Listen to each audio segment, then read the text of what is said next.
34 Jaroslav Hatla, Disky to Czech Equestrian Team. Disky to je 7letý valach po otci Aristo z matky Diamantixa, po Eternity. Majitelkou koně je Veronika Strnadová.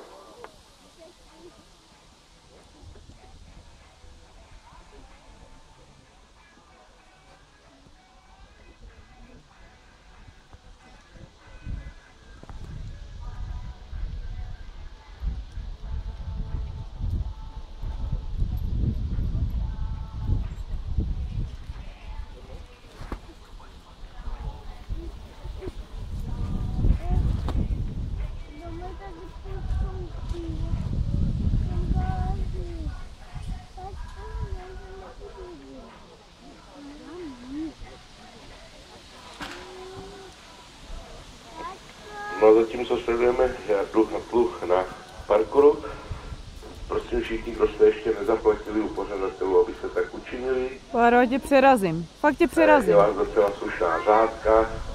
Musíš vydržet. Ale já to vyjmenuju. Takže je Ečerová, Votavová, Zima, Bergerová, Orstová, Kellerová, Chrtková, Urbancová a účastnice z Rakouska. Prosím, zaplaťte u pořadatelů své starty. Děkuji.